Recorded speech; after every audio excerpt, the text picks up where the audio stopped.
What is going on, guys? In today's video I will show you the best explosive shot ranger build in Path of Exile 2. So in this guide I will give you a quick overview of the setup, then I will explain what skill gems and upgrades should you focus on. Then as well we'll see what is the best gear and how to get it for both the leveling and end game. And then finally we will go over the passive tree, attributes, your skill rotations, and even what Atlas passive should you use, so we would be able to get the highest damage possible and much more. If you are looking for this build on the website, then click my link in this video's description or the pinned comment.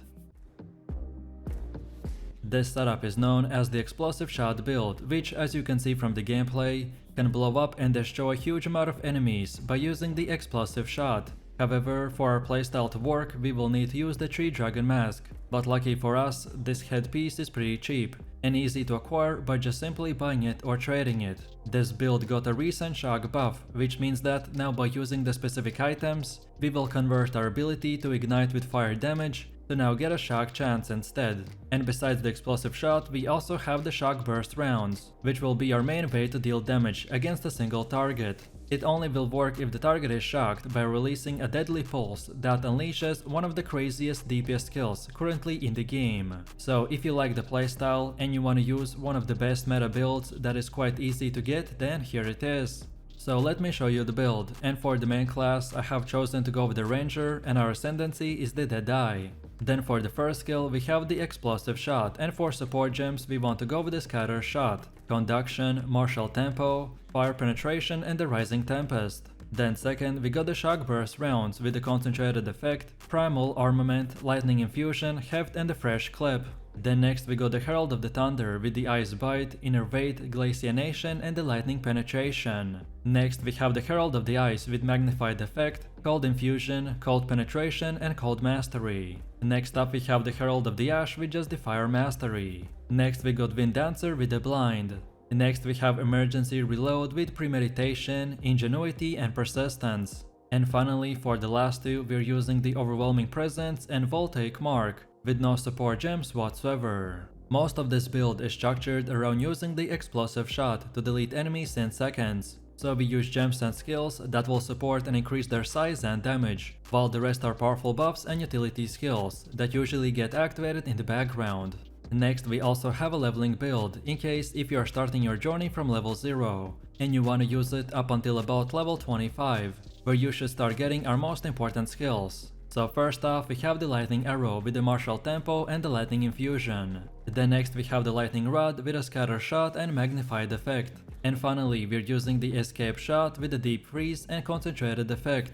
This is your basic setup up until you get our build's two most important skills. In the early stages of progression, we're using the lightning arrow and the rod as our main ability combo, as they're very powerful, especially at the beginning. Next up we have our passive tree, and if you are interested in a full in-depth guide on how it works, then check out my beginner guide. So let's take a look at our setup, and we want to start at this projectile damage node, and then go like this while taking the honed instincts and the vile wounds. Then now keep on going until you get both of these, so escape velocity and the freedom of movement. Then from here we want to continue our way up until this point and then take this maiming strike.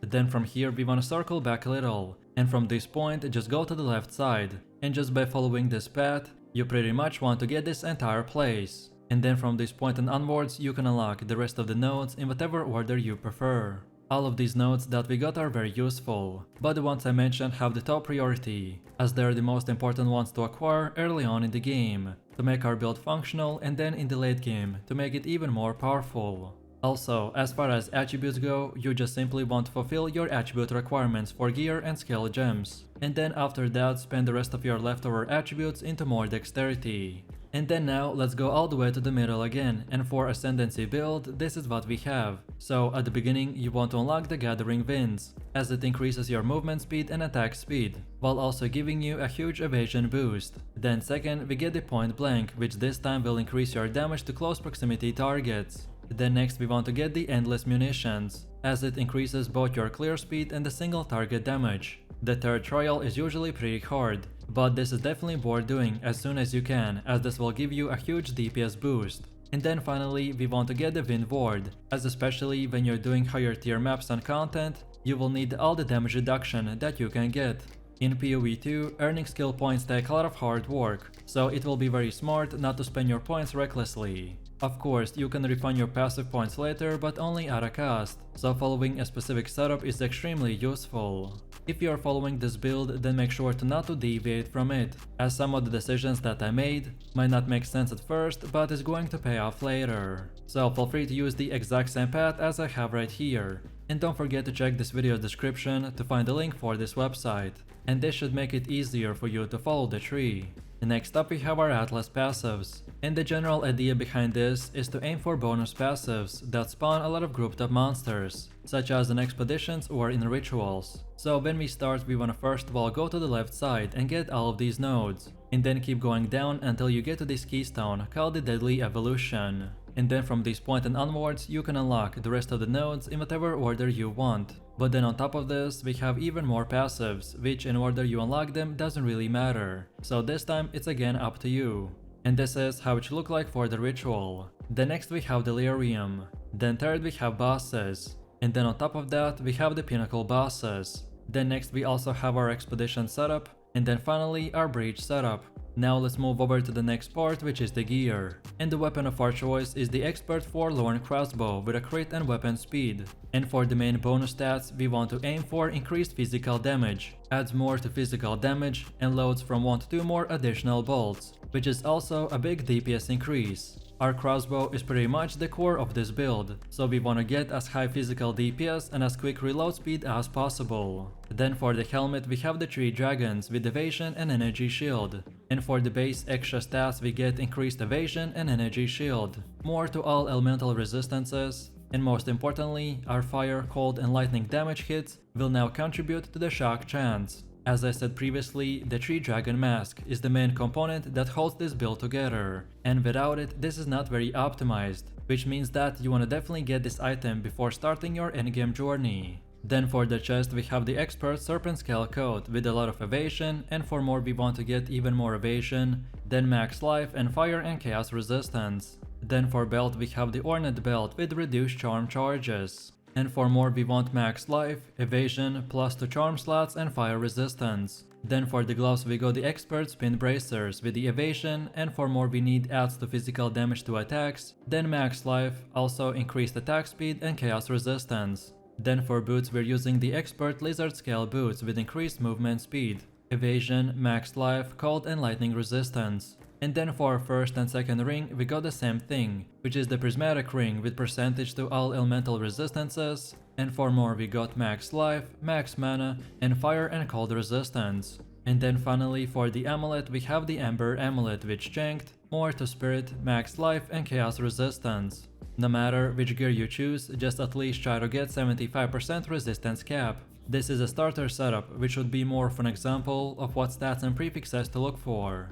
Then next we have runes. During early item progression, most gear is sacred with resistant runes. However, once your elemental resistances have been capped and resistant runes are no longer necessary, then you want to opt in to increase your maximum life with body runes or consider Sakting as soul core. So right now on our weapon we are using the Iron rune, and then for the rest of our equipment we are using the Storm rune. And as far as getting this gear goes, by far the best way to get better gear in the campaign is to check the vendor in the town each time you level up, as vendors can change their offerings based on your level, so this is the best way to find upgrades.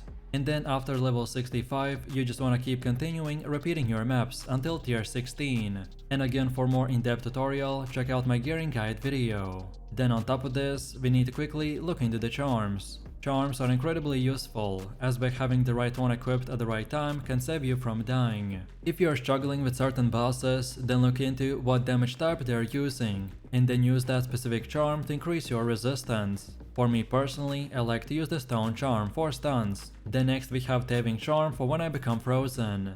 And then finally we got the Golden Charm for when I kill rares or uniques. But as I said, which one you choose will entirely depend on the enemies that you are fighting, so feel free to experiment and mix and match. And now finally, let's quickly take a look at how this build will work. So we want to start our highest damage rotation by first of all activating the Voltaic Mark for its curse. Then next we use the Explosive Shot, which will build up the shock, and then afterwards we use the Shock Burst rounds, after we got that shock, and then from here we can even use the Emergency Reload for more buffs. And then from this point, if the enemy is still breathing, then we can even use the explosive shot to build up the same shock again. And then finally, use the shock burst to repeat the same rotation, and that's about it. Our main objective in the gameplay is to use the explosive shot throughout the fight to annihilate packs of monsters, especially in early game when it's very hard to take a hit on an evasion based character. And then lastly, against bosses, first we use the Voltaic mark, followed by the explosive shot until the target is shocked, and once shocked we start destroying the boss with the shock burst rounds. This also will freeze the boss, because the 3 dragon mask will convert the shock chance of the lightning skills to the freeze chance.